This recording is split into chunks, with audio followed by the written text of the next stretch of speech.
अस्सलाम वालेकुम। Welcome to the show career counselling by GCTV के साथ मैं हूं आपका होस्ट उस्मान अहमद। आज के इस जदीद दौर के अंदर तरक्की का दारोमदार नौजवानों के कंधों के ऊपर है और वो इसी वक्त मुमकिन है जब नौजवान अपनी इस जिम्मेदारी को समझें। नौजवानों को चाहिए कि वो ना सिर्फ कारोबारी के अंदर अपना किरदार अदा करके तरक्की की तरफ अपने मुल्क को गामजन करे, बल्कि इसके साथ साथ एग्जैक्टिव साइड के ऊपर भी अपने हुनर का इस्तेमाल करते हुए मुल्क की तरक्की के अंदर अपना किरदार अदा करें। इसी मौजू पे बात करने के लिए आज हमारे साथ मौजूद हैं मिस्टर एहसानुल्लाह। एहसानुल्लाह जो हैं वो एक गवर्नमेंट ऑफिसर हैं और इसके साथ साथ एक पब्लिक प्रोसिक्यूटर के तौर पर क्रिमिनल मुकदमात के अंदर स्टेट को रिप्रेजेंट कर रहे हैं। Welcome to the show sir. अच्छा सर, मुझे ये बताएं कि सरकारी जॉब के हसूल के लिए किन मराहिल से गुजरना पड़ता है? अगर आप लोग सरकारी नौकरी और मुलाजमत के हवाले से बात करें तो हर डिपार्टमेंट ने उसके कुछ फेजेस डिवाइड किए हुए हैं और कहीं टेस्ट डायरेक्ट और इंटरव्यू, कहीं सिर्फ इंटरव्यू। तो हर जॉब की नौयत के हवाले से उस डिपार्टमेंट की ज़रूरत के हवाले से, स्केल के हवाले से वेट करना पड़ता है कैंडिडेट को, जिस तरह से भी फिर उसने उसको हासिल करना है या उधर तक पहुंचना है जो उसकी रिक्वायर्ड सीट है। अच्छा सर, मुझे बताएं कि सरकारी जॉब हासिल करने के लिए कौन से ऐसे स्पेसिफिक सब्जेक्ट्स हैं जिनके ऊपर बंदे की ग्रिप ज़्यादा होनी चाहिए? अगर पाकिस्तान के हवाले से बात की जाए तो इसमें सबसे ज़्यादा जो ज़रूरत और सबसे ज़्यादा अहम जिस चीज़ को समझा जाता है वो हमारे लिए इंग्लिश और जनरल नॉलेज। किसी भी कंपटीशन को उठा लें, किसी भी आप इम्तिहान को देखें और उसमें इंग्लिश और जनरल नॉलेज तो कंपलसरी सब्जेक्ट्स के तौर पे आते हैं।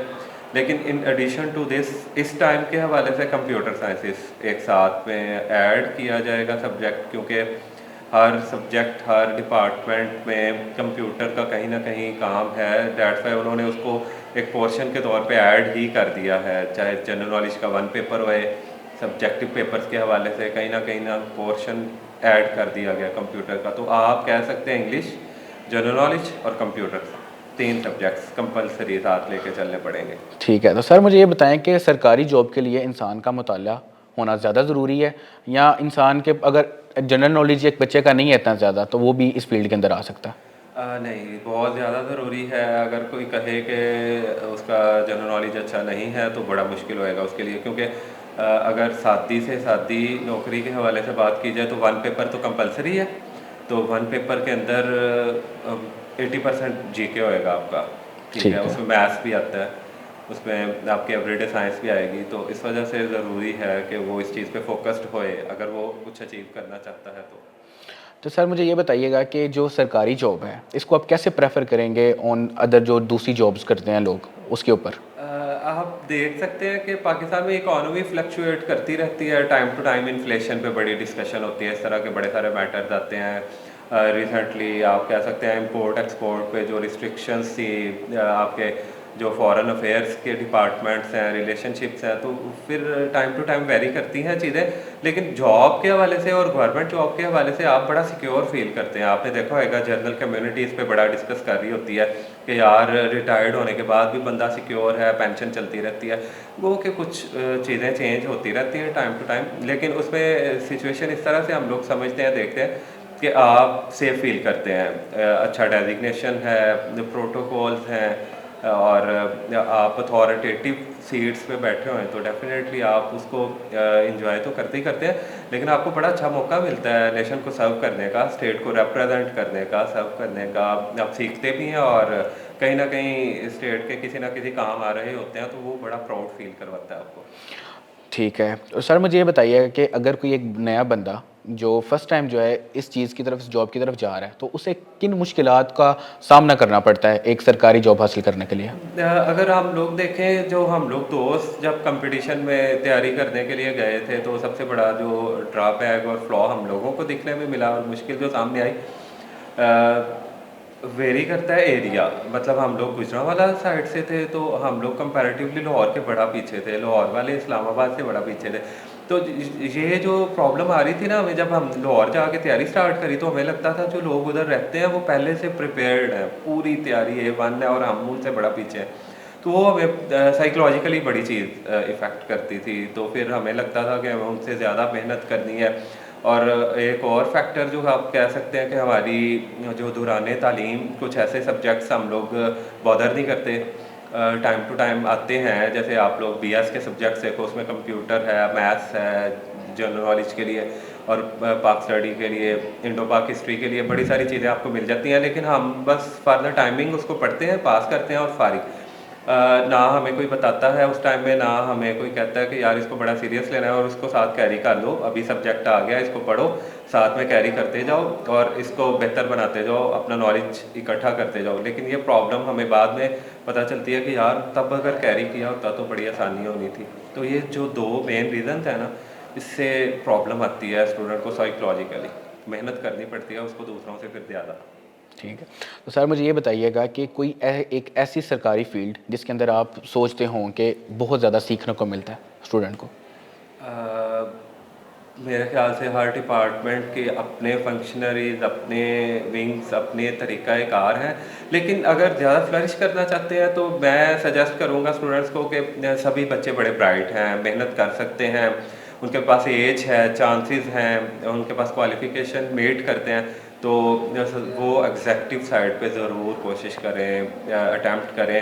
हर बंदा अपने 30 ईयर से पहले पहले 3 अटैम्प्ट्स ले सकता है, CSS की ले सकता है, PMS की, और 1 पेपर तो ढेरों है। आप लोग नैब का नाम बड़ा सुनते हैं, IB का नाम बड़ा सुनते हैं, इस तरह के डिपार्टमेंट्स हैं, वो डायरेक्टली इंडक्ट करते हैं 17 स्केल पे, 16 स्केल पे, FIA में।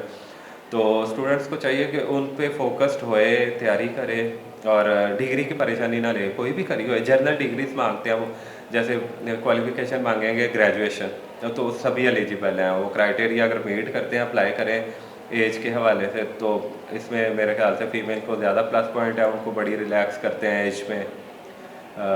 5 years relaxation specifically quota system females के लिए, डिसेबल पर्सनस के लिए बड़ी अपॉर्चुनिटीज़ हैं। हमारे देखने में आया कि ऐसे दोस्त होते हैं जो क्राइटेरिया के हवाले से बड़ा उनका मेरिट नीचे था, लेकिन डिसेबिलिटी में उनका सबसे पहला नंबर था। मेरे एक दोस्त है, उनका 300 प्लस पे मेरिट नंबर था, बट डिसेबल कोटे में वो सबसे ऊपर आ गए तो सिलेक्शन हो गई। अदरवाइज तो आप कहते हैं कि टॉप 150s में आए तो आप सेलेक्ट होने के चांसेस होते हैं, अदरवाइज नहीं। तो ये अपॉर्चुनिटीज़ फीमेल्स के लिए, डिसेबल पर्सनस के लिए और जनरल कोटे के लिए तकरीबन इक्वल है, लेकिन कोशिश करने से। ठीक है। तो मिस्टर सानुल्लाह, आपका बहुत ज़्यादा एक्सपीरियंस है गवर्नमेंट जॉब के अंदर, तो कोई एक ऐसा पैगाम आप जो नौजवानों को देना चाहेंगे कि वो आपकी बात से इंस्पायर हों, कोई अपनी पर्सनल आप शेयर करना चाहें, कोई लाइफ एक्सपीरियंस? यार मैं इस चीज़ को इस तरह कहूँगा कि आप ज़िंदगी में हर चांस ज़रूर अवेल करो। जब मैंने इंटरमीडिएट करा था तो मैं सेकंड लेफ्टिनेंट के लिए अप्लाई करा था, गो के मैं ड्रॉप हुआ उस दफ़ा में। लेकिन इसमें ये है कि आपके ज़िंदगी में जितने आपको ये चांसेस पेपर्स के हवाले से और बाकी जितने भी हर तरह से, कारोबार के हवाले से, जॉब्स के हवाले से, प्रिपरेशन के हवाले से सीखने को बड़ा मिलता है, अवेल ज़रूर करें। PCS में, PMS में, CSS में, NTS में, कहीं भी कोई भी जॉब आती है, इवन के कोई प्राइवेट इंटरव्यू भी आता है तो आप जाओ, इंटरव्यू दो, आप बोलोगे, सवाल सुनोगे, आप सीखोगे, लर्निंग होएगी। तो अगर आप जॉब नहीं भी करना चाहते तो वो सीखना आपको बड़ा काम आएगा आपके कारोबार में, लोगों के साथ इंटरेक्शन करते हुए किस तरह लोगों से आगे गुजर सकते हैं, किस तरह लोगों को समझ सकते हैं। तो हर तरह से आपको कहीं ना कहीं फ़ायदा ज़रूर होएगा, और सीखना तो डेफिनेटली चाहिए, पूरी ज़िंदगी बंदा सीखता रहता है, तो उसको ना रोकें, उसको अभी से कैरी करें, एक आदत बनाएं पढ़ने के दौरान ही। कुछ ऐसे सब्जेक्ट्स जो आपको लगते हैं मेरे कमज़ोर हैं, उनको अभी से कैरी करना शुरू कर दें, ट्यूशन्स रखें, अकेडमीज़ पढ़ें, दोस्तों से शेयर करें। ऑनलाइन बड़ा स्टफ़ और मटेरियल अवेलेबल है आजकल, तो लोगों के पास बड़ी अपॉर्चुनिटी है। ऑनलाइन उसको देखें, पढ़ें, हर चीज़ अवेलेबल है नेट पे आपके लिए। अपने उस्तादा से गाइडेंस लें, तो मेरे ख्याल से आने वाले टाइम के लिए ये जो आज के नौजवान हैं डेफिनेटली हमसे अभी भी बेहतर है और आगे बहुत बेहतर होंगे, बहुत ज़्यादा। एहसानुल्लाह साहब, आपकी मालूमाती गुफ्तगू का बहुत शुक्रिया। उम्मीद करता हूँ कि जैसे इन्होंने अपनी ज़िंदगी के पर्सनल लाइफ एक्सपीरियंस के बारे में शेयर किया है, तो हमारी ऑडियंस को बहुत कुछ सीखने को मिलेगा। अब तक के लिए इतना ही। देखते रहिए कैरियर काउंसलिंग बाय GCTV। शुक्रिया।